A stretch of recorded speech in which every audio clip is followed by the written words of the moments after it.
Bien, donc moi je vais vous parler des objets connectés.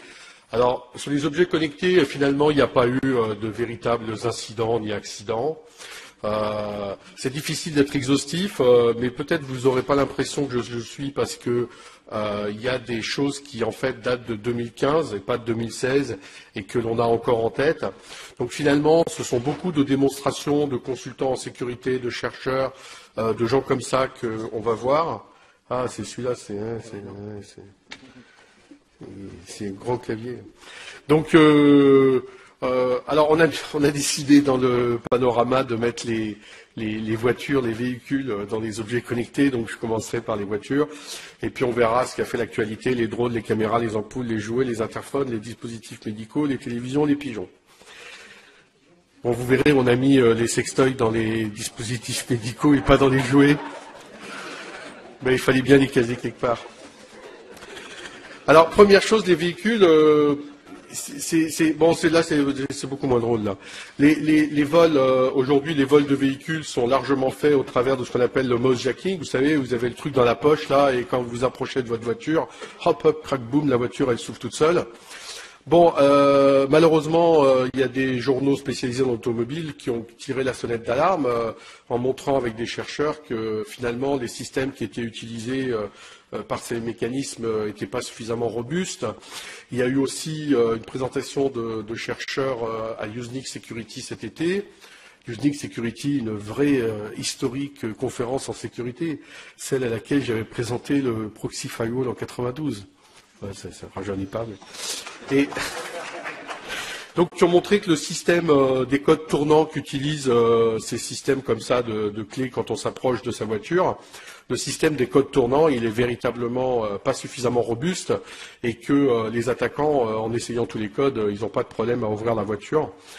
Ce qui est quand même aussi plus gênant, hein, je rappelle quand même pour vous en tant qu'utilisateur de voiture, bon déjà ça marche sur toutes les voitures, hein, parce que finalement ce sont des sous-traitants qui fabriquent ces dispositifs et qui sont utilisés par tous les fabricants de voitures, mais aussi ça permet de voler votre voiture, mais de la voler sans effraction. L'assurance marche pas. Donc c'est quand même pas neutre. Et le fait que ces clés de voiture connectées là, c'est mal conçu, eh bien, c'est un vrai problème. Alors, il y a eu aussi une autre attaque différente qui vient encore de nos amis allemands, qui l'ADAC a testé une autre forme de dispositif, c'est écouter le signal émis par la clé et l'amplifier.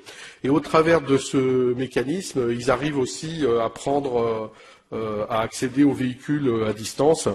Alors eux, ils ont quand même testé 24 véhicules de 19 constructeurs différents qui sont vulnérables à cette attaque. Ça permet de désactiver l'alarme de la voiture, etc.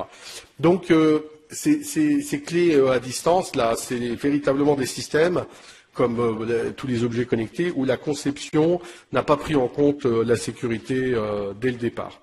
Alors on a d'autres systèmes rigolos. Alors, vous savez que maintenant dans presque tous les véhicules, on a ce qu'on appelle un TGU, Telematic Gateway Unit, qui est en fait une connexion Internet au travers de la 4G ou moins s'il n'y a pas la 4G là où on se trouve, et qui va interconnecter le véhicule sur l'extérieur. Et on trouve notamment ça déjà dans beaucoup de camions et d'autobus pour gérer la flotte de camions, savoir où sont les camions, où est-ce qu'ils en sont, etc. Malheureusement, les interfaces d'accès à ces systèmes sont des interfaces qui sont accessibles sans authentification. Une petite recherche avec Shodan montre qu'on trouve plusieurs centaines de véhicules dont le TGU est directement accessible sur Internet. Et donc, à partir de là, tous les véhicules peuvent se faire pomper l'information qu'il y a dessus. Donc, quelqu'un peut savoir où sont les véhicules d'une société.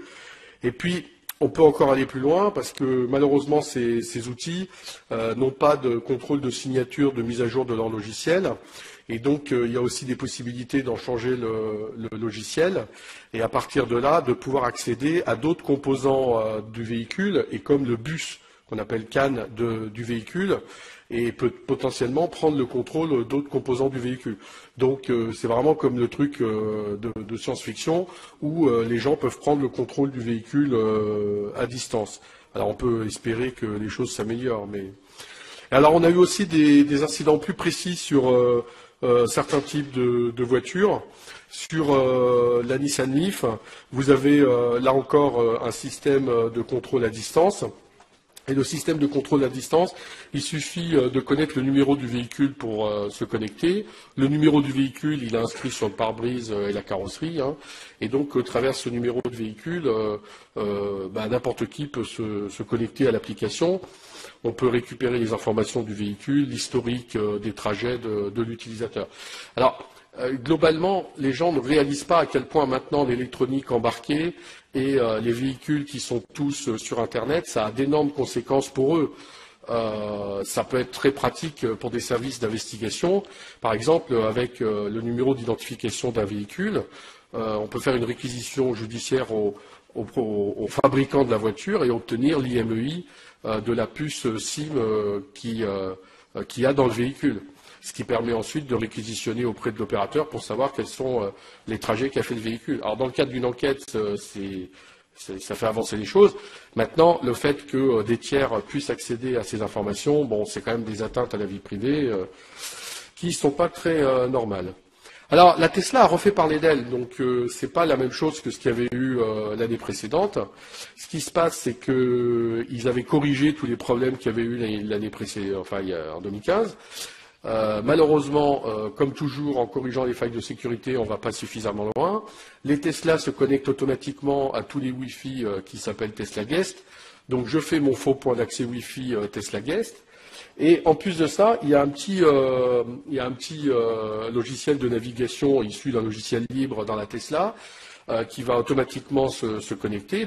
Comme j'ai fait mon point d'accès Wi-Fi à moi, je lui balance évidemment ma page malfaisante à moi qui lui balance le code malfaisant.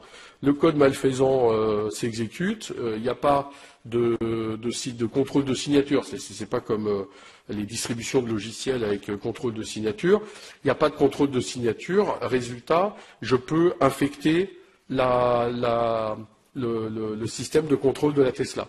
Et à partir du moment où je peux réécrire le code de la Tesla, vous avez entre eux ce système qui accède à l'extérieur et le bus scan de la voiture, un espèce de firewall, si on veut, ils appellent ça gateway, passerelle chez Tesla. Et en fait, cette passerelle m'empêcherait normalement de prendre le contrôle de la voiture. Mais comme finalement, je peux mettre à jour le logiciel de cette passerelle, parce qu'il n'y a pas de contrôle de signature, je mets à jour le logiciel de la passerelle et crac, j'accède complètement à la Tesla. Donc la Tesla, elle passe à côté de mon faux point d'accès Wi-Fi et crac, boum, j'ai tout le contrôle sur la Tesla. Et bon. Alors évidemment, il y a des tas de trucs géniaux dans ces logiciels embarqués dans les véhicules. Vous avez peut-être vu sur Internet la Tesla qui s'arrête toute seule et qui évite un accident. Mais là, je peux prendre le compte. Enfin bon, voilà, on peut tuer des gens, on peut faire plein de trucs potentiellement intéressants. Il n'y a pas eu de catastrophe, mais le fait que les chercheurs aient montré que ce soit possible. Oui, enfin, je vais vous donner d'autres trucs pour tuer des gens tout à l'heure.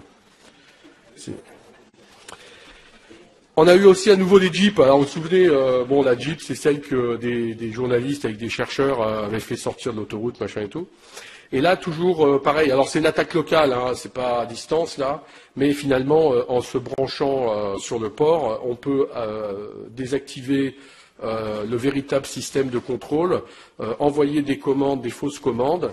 Et à partir du moment où on a mis en mode maintenance, c'est comme un déni de service, le véritable système de contrôle, on peut envoyer des commandes qui vont réellement être prises en compte et qui ne seront pas contredites par le système automatique, et à ce moment-là, prendre le contrôle du véhicule. Donc ça permet notamment de contourner tous les mécanismes de sécurité inhérents au logiciel embarqué, comme le fait que le freinage, on ne peut pas se désactiver au-delà de 5 miles à l'heure. Bon là, on peut s'amuser à désactiver le freinage au-delà de 5 miles à l'heure. Non mais encore une fois, il n'y a pas eu d'accident. Ce sont des démonstrations de gens qui ont fait des recherches. Mais vous voyez à quel point la sécurité n'a pas été intégrée à la conception, que le fait que tous ces véhicules soient accessibles sur Internet, c'est une catastrophe. Et puis, ne pensez pas que ça va s'arrêter. Et imaginez qu'un jour, d'autres types de véhicules, j'ai vu quelqu'un qui gère des avions, d'autres types de véhicules seront potentiellement aussi connectés par Internet avec du code qui est mis à jour par ce moyen-là. On a eu aussi une prise de contrôle de drones. Alors, c'est des drones militaires, mais qui sont aussi utilisés par la police, avec une connexion en Wi-Fi. Le Wi-Fi est en web. Voilà, je vous remercie. Vous avez tous compris. Donc derrière, c'était pas trop dur de prendre le contrôle. On peut faire un man in the middle et à partir de là, injecter des commandes. Alors on peut faire planter le drone, on peut le détourner, le voler, le faire voler vers chez soi. Enfin, on peut faire tout ce qu'on veut et puis récupérer l'image de la caméra. À propos de caméras, les caméras ont été les sources de magnifiques dénis de service cette année. Donc il y en a eu deux majeurs, OVH et celui du prestataire DIN qui gère le DNS pour tout un tas de gens. Donc ça a permis des attaques d'une volumétrie absolument jamais vue jusqu'à maintenant. Les caméras, malheureusement, c'est du logiciel embarqué qui n'est pas mis à jour. Donc même si il y a des failles qui ont déjà été corrigées par les fabricants, en fait, c'est des caméras et comme beaucoup de logiciels embarqués, comme beaucoup d'objets connectés, vous avez finalement des portes dérobées volontaires à l'intérieur avec un login mot de passe en dur qui permet d'accéder à l'équipement à distance. Donc une fois que le login mot de passe en dur est connu, n'importe qui peut pirater tous les systèmes. Bon, DIN, c'est un verre qui se reproduit de caméra en caméra. Aujourd'hui, il n'y a pas de solution puisque ces systèmes sont figés et là encore, absence d'intégration de la sécurité à la conception, à la mise en œuvre du système. Fabien mettra en perspective ces événements-là tout à l'heure. Il y a eu aussi les ampoules. Alors sur les ampoules, il y a eu des choses qui ont été faites. Alors Limited LED, c'était pour montrer une ampoule très peu chère et des choses entrée de gamme, et Philips pour montrer des choses haut de gamme, mais finalement ça marche sur toutes les ampoules. Là aussi maintenant les ampoules sont connectées, c'est-à-dire pour moduler la puissance, la couleur, vous savez, la même ampoule et toutes les couleurs. Alors, normalement c'est fait pour ça, mais finalement on peut s'en servir pour prendre le contrôle de l'ampoule. On peut faire des trucs très rigolos, par exemple un canal caché pour émettre des données à l'extérieur du bâtiment. Si quelqu'un voit l'ampoule par la fenêtre, le récepteur peut recevoir les données. On peut s'amuser à exfiltrer des données par ce biais-là. Bon, toujours pareil, pas de sécurité à la conception, etc. Alors ils ont mis en place des solutions, mais il y a eu d'autres failles derrière avec des ampoules qui sont en Zigbee. Donc ça c'est plutôt des ampoules haut de gamme. Et alors là il y a une démonstration de chercheurs d'un verre qui se reproduit d'ampoule en ampoule. Là on pourrait faire la même chose que ce qui a été fait avec les caméras au travers des ampoules. Bon. Il y a suffisamment d'ampoules connectées maintenant pour qu'a priori, il y ait toujours une ampoule suffisamment proche pour qu'en Zigbee, ça arrive à passer. Alors les jouets, il y a des poupées connectées, des robots connectés. Le problème, c'est qu'il n'y a pas d'authentification mutuelle.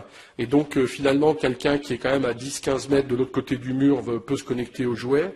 Donc, c'est des jouets que vos enfants voient les publicités tous les jours sans que vous voyez les publicités. Quand vous leur offrez ces jouets, ça a l'air tranquille, la poupée dialogue avec la petite fille, etc. Non, mais en fait, quelqu'un peut a accès à la poupée puisqu'il n'y a pas d'authentification ni rien, et en fait peut dialoguer avec votre enfant sans que vous vous rendiez compte. Vous croyez que votre enfant il parle à la poupée, mais en fait non, c'est un tiers qui parle au travers de la poupée et qui est connecté à la poupée. Donc non, ça pose quand même des véritables problèmes de sécurité sérieux, plus tout ce qui est données personnelles, etc., qui sont sortis.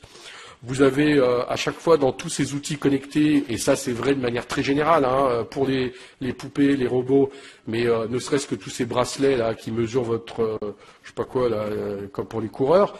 Après, les données sont mises dans des clouds qui sont à l'autre bout du monde, en Chine, aux États-Unis. Je veux dire, voilà, il n'y a pas d'application du GDPR de près ou de loin dans toutes ces applications-là. Voilà, autre exemple, les interphones, c'est assez rigolo, les gens n'ont pas pensé. Il y a des interphones qui sont tout simplement en 3G, 4G avec des puces SIM. Et finalement, là encore, pas d'authentification mutuelle. On peut intercepter les communications. Voir ce que les gens se parlent dans l'interphone, usurper, etc. Mais on peut aussi se faire ouvrir la porte. Donc finalement, c'est grave pour la sécurité physique. Enfin, les dispositifs médicaux. Alors ça, c'est d'autres trucs. Oui, les diabétiques ont des pompes à insuline. Il y a eu... alors, il n'y a pas eu d'accident. Il y a eu des correctifs par les fabricants, mais là encore... On peut imaginer un crime qui soit très difficile à investiguer en ayant injecté des fausses données de manière à provoquer une injection d'insuline jusqu'à provoquer le décès du patient. Donc c'est quand même sérieux. Bon, après, sur les vibromasseurs, c'est pas grave, c'est des fuites de données à caractère personnel un peu inattendues. C'est pas sécurisé non plus. Et bon, vous savez, à l'origine, hein, c'est fait exprès que ce soit contrôlable à distance. Hein, vous voyez ce que je veux. Bon. Les téléviseurs, non, là c'est pas drôle parce qu'il y a plein d'informaticiens, je ne sais pas si vous avez regardé quelques histoires sur Internet, il y a plein d'informaticiens qui ont été appelés par leur grand-mère pour déplanter le téléviseur qui était victime d'un ransomware. Donc là aussi, les téléviseurs, ils écoutent, ils vous envoient de la pub, ils vous envoient des ultrasons, enfin bon, les ultrasons peuvent être écoutés par votre téléphone. Et finalement, au final, vous êtes espionné par votre téléviseur à l'insu de votre plein gré. Il y a des vrais problèmes de fond sur ces téléviseurs connectés. Et les pigeons, c'est pas grave. Vous pouvez interroger. Ils ont mis des capteurs de pollution sur les pigeons. Et comme ça, vous pouvez savoir s'il y a de la pollution chez vous. Jusque-là, tout va bien. Mais maintenant, ces capteurs, ils les mettent aussi sur des humains. Donc, avec Twitter, vous pouvez voir où sont les humains qui ont des capteurs sur eux. Voilà.